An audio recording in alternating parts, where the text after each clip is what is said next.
Hallo, herzlich willkommen. Heute bin ich bei Gideon GmbH, Gerd Reimann. Hallo. Hallo. Und ich freue mich, euch heute Gerd Reimann vorstellen zu können. Kannst du ihn kurz zusammenfassen? Du bist Psychologe, richtig? Ja, kurz ist es nicht, weil ich schon länger bin. Nein, weil ich auch schon ein wenig im Beruf stehe und ja, meinen nächsten Abschnitt plane, meinen nächsten beruflichen Abschnitt. Ja, ich war 10 Jahre an der Humboldt-Uni zu Berlin. Und hast dort auch studiert? Da habe ich studiert. Dann war ich als Dozent dort 10 Jahre. Dann kam die politische Wende. Ich habe klinische Psychologie studiert, worauf ich auch ganz stolz bin.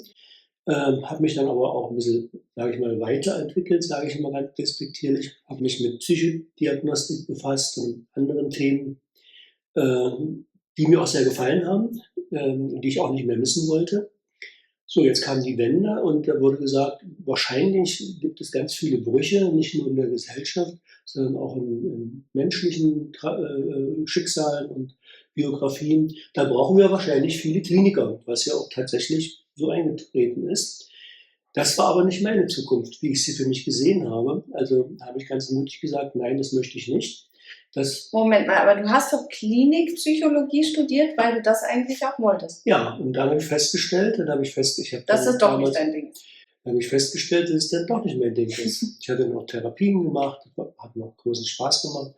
Aber ich habe mir überlegt, so noch 50 Jahre, die vor dir liegen, damals, damit möchtest du dich nicht nur befassen, sondern auch mit anderen Themen.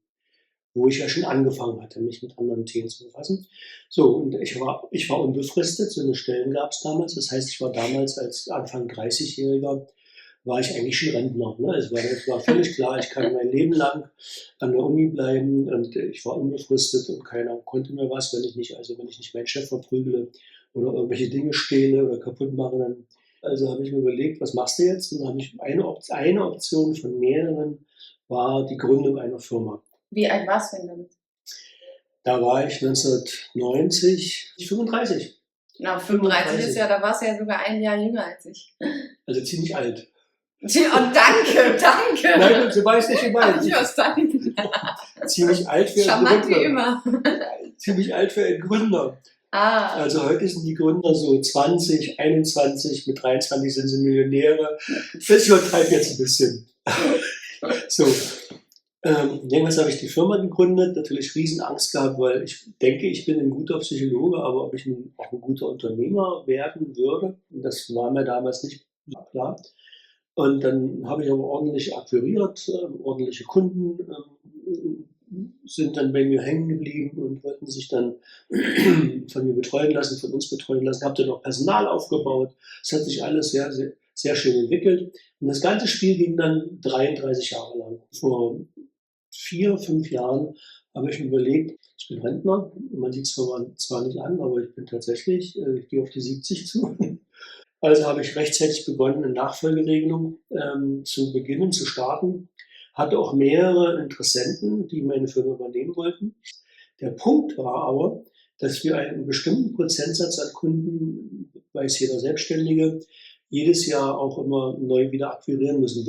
Und ich habe das bisher relativ ordentlich hingekriegt. Ich wollte sagen, weil ich hatte doch damals auch so einen Akquise-Workshop bei dir besucht. Genau, Akquise. Und ich meine, das hat mir echt geholfen, das war echt top. Ich kann dich nur empfehlen. Danke, heißt das Zauberwort.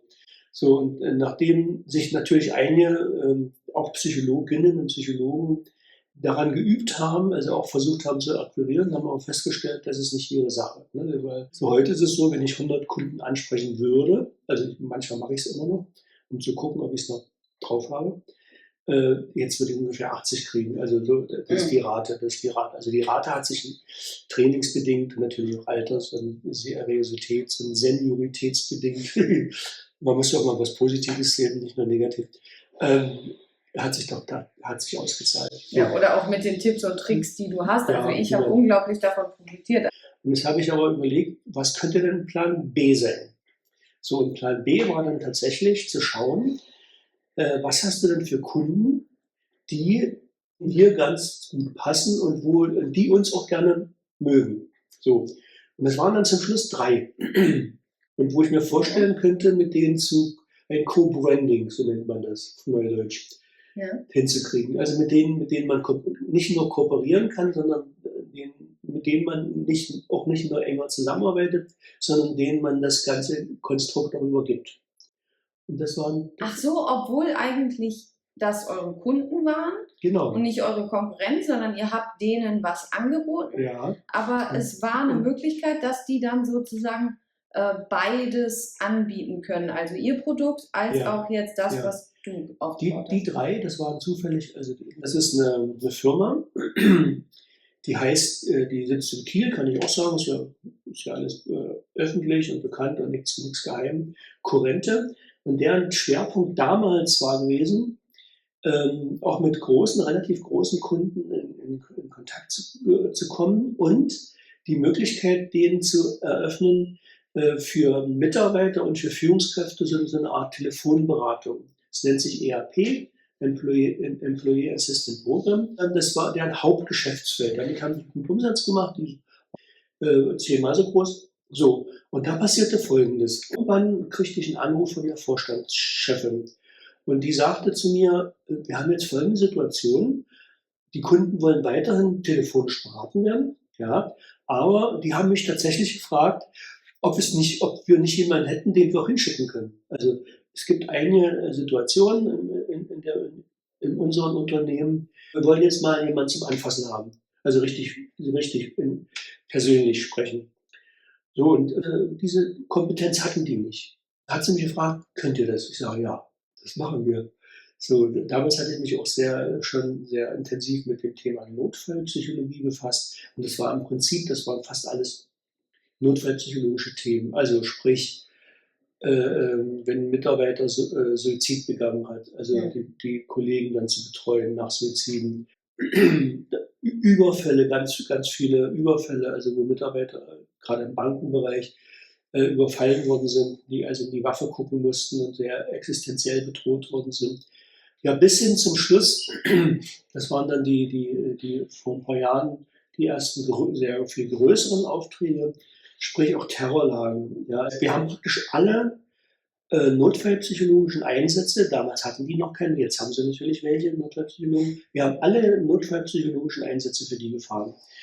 So, und wie gesagt, wir haben deren Mitarbeiter geschult, in verschiedensten Zusammenhängen. Das heißt, wir kannten uns, die kannten uns und wir kannten die.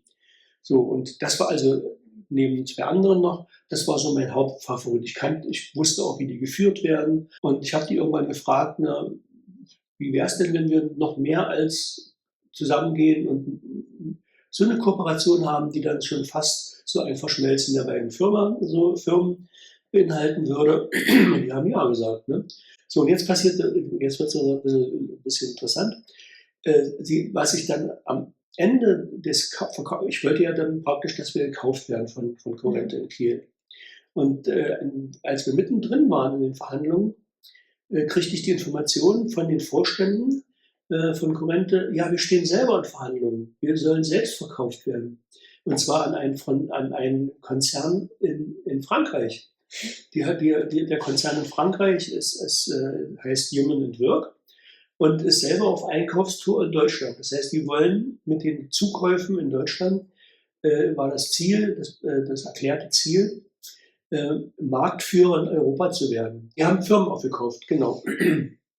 Ja, die Franzosen, die haben gesagt, okay, wir wollen erstmal den einen Happen schlucken und dann den nächsten, sodass ich erstmal noch ein Jahr warten musste. Aber ich habe denen auch vertraut, wir haben uns dann auch kennengelernt.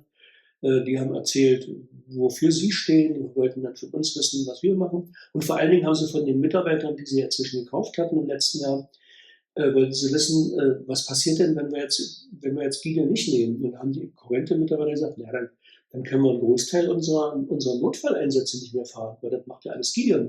So, und das war einer der Gründe, dass die Franzosen also gar nicht lange gezögert haben und gesagt haben, okay, dann kaufen wir euch auch. So, Mai 23, also vor ein paar Monaten, habe ich die Firma tatsächlich verkauft. Im Mai jetzt? Mai. So, da gab es natürlich noch viele versteckte Details, also zum Beispiel eigentlich wollten sie das Büro ja auflösen. Wozu braucht man, wenn man in Paris oder in Spanien, in Italien sitzt und in weiteren 137 Ländern der Erde, das ist der Umfang, wozu braucht man denn in Potsdam ein Büro? Und dann haben sie gesagt, naja, eigentlich nicht, habt doch recht. Aber jetzt haben wir ein paar sehr, sehr gute Kunden, mit denen wir fast täglich kommunizieren. Und da geht es um extrem Datenschutzinformationen, die extrem, also wir selber sind ein halbes Jahr geprüft worden. Ich kann ja sagen, was es für ein Kunde ist. Das ist das Robert-Koch-Institut.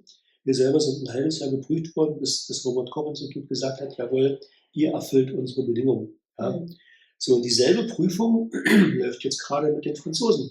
Mein Büro hier konnte nicht einfach dicht gemacht werden, weil dann wäre der Auftrag weg. Und das ist ein ziemlich großer Auftrag. Wenn das Büro hier in Potsdam dicht gemacht worden wäre nicht geklärt, wie die Verträge erfüllt werden können. Ja. Also deswegen ist das Büro noch hier.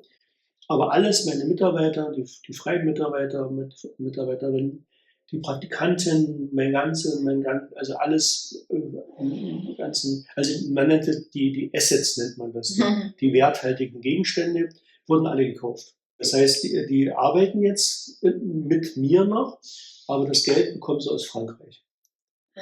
So läuft das. Und wo sitzt das Unternehmen? In Paris. Hauptsitz Paris. Ich bin ja halb Französin, weißt du. Okay. Na. Das sollten wir mal öfter miteinander reden. Die spannende Frage von einem der Vorstände aus Paris war, Herr Reimann, eins müssen Sie uns erklären. Was ist denn der Unterschied zwischen Gerd Reimann und Gideon? Musste ich jetzt schlucken, ne? Ja, aber haben Sie ja auch recht, weil Natürlich ich meine, auch recht. als ich mal hier bei dir ein bisschen mitgeholfen habe, war ja eigentlich für mich auch klar, du hast zwar eine GmbH, du bist nicht freiberuflich, aber im Endeffekt ist das ja kein großer Unterschied als die Freiberuflichkeit, weil die Hauptarbeit hast immer du gemacht. So.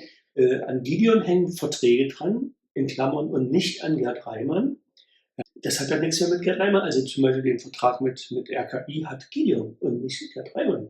So, das hat sie dann doch überzeugt. Im zweiten Vertrag, und da steht drin, ich soll und darf erst einmal nur für Paris, also nur für Kiel und Paris arbeiten. So, also mindestens 2 Jahre bin ich dabei, die Firmen an Kurrente, Human & Work zu gewöhnen, Mitarbeiter einzuüben, auch von Frankreich und Kiel. Das ist mein Job. So, und möglichst viel von dem, was hier entstanden ist, so aufzubereiten, dass das nicht verloren geht. So, das ist mein Status zurzeit. Vielen Dank dir. Gerne. Ich finde das immer wieder interessant, deine Geschichte zu hören.